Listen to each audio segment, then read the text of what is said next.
বাংলাদেশে বাইতুল মোকাররম জামে মসজিদে এমন একটি কঠিন বাজে নোংরা দুর্ঘটনা ঘটেছে। যারা মসজিদে এমন হামলা করলেন, কি মেসেজ দিলেন আপনারা জাতির কাছে?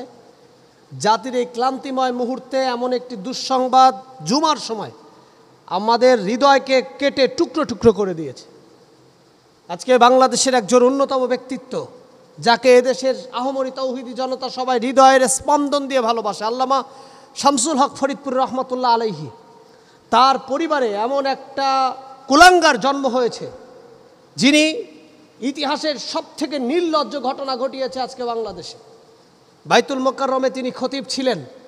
আলহামদুলিল্লাহ, তিনি খতিব কিভাবে হয়েছে বাংলাদেশের সবাই সেটা জানেন।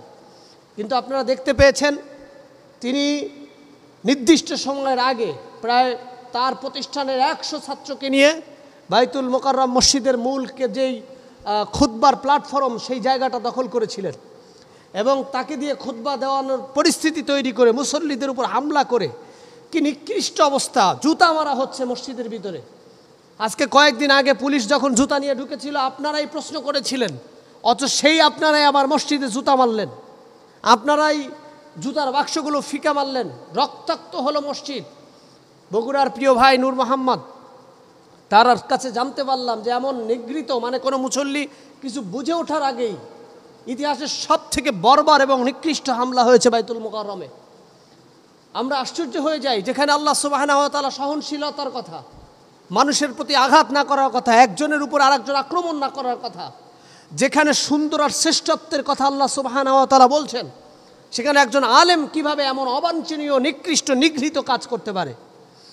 আজকে জাতির ক্লান্তি লগ্নে গোপালগঞ্জে দেখুন, গোপালগঞ্জে সবাই খারাপ মানুষের ঘুমটা না, আজকে পুরো গোপালগঞ্জের বদনাম হয়েছে, আজকে বাংলাদেশের বদনাম হয়েছে। যারা অন্য ধর্মাবলম্বী তাদের কাছে আজকে ভুল মেসেজ গিয়েছে। এমনকি সারা বিশ্বে এই খবর, আল জাজিরা থেকে বড় বড় টেলিভিশনগুলো ইতিমধ্যে এই খবর সাপ্লাই হয়েছে। এদেশের ভাবমূর্তি কোথায় পৌঁছালো, কিভাবে কি হবে জাতির, এই জাতির ভবিষ্যৎ উত্থান কোথায়? এমন আলেম যারা বিগত দিনেও বাংলাদেশে ইসলামকে বাস্তবায়ন হতে দেয় নাই, পরিকল্পিতভাবে এটা করা হয়েছে। আমি বলবো পরিকল্পিতভাবে করা হয়েছে। উদ্দেশ্য হলো যেন কোনোভাবে ইসলাম ক্ষমতায় না আসে। আজকে এই আক্রমণ অন্য ধর্মাবলম্বী মানুষদেরকে হৃদয়ে আতঙ্ক তৈরি করেছে। আজকে বাংলাদেশের ইসলামের প্রতি মানুষের যে আস্থা ভরসা তৈরি হয়েছিল, সেটা ধ্বংসের জন্য এই হামলা চালানো হয়েছে। আমরা এই হামলার তীব্র নিন্দা ও প্রতিবাদ জানাই। আমরা স্পষ্টভাবে বলতে চাই, এমন নিগৃহীত কাজ যে ব্যক্তি করেছেন,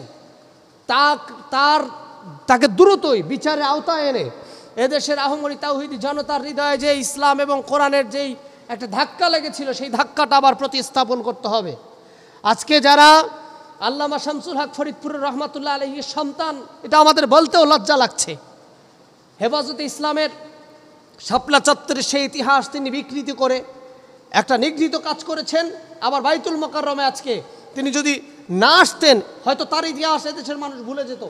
কিন্তু তিনি আজকে পরিকল্পিত হামলা করে যেটা করলেন, তা ইতিহাসের সব থেকে নিকৃষ্ট, নিগৃহীত এবং নিরবিচ্ছিন্ন ঘটনা, যেটা কখনোই কোনো মুসলমান মানতে পারে না। সোশ্যাল মিডিয়ার প্রতিটা মানুষ চোখের পানি ফেলছে। বাইতুল মোকাররমের কি অবস্থা, এমন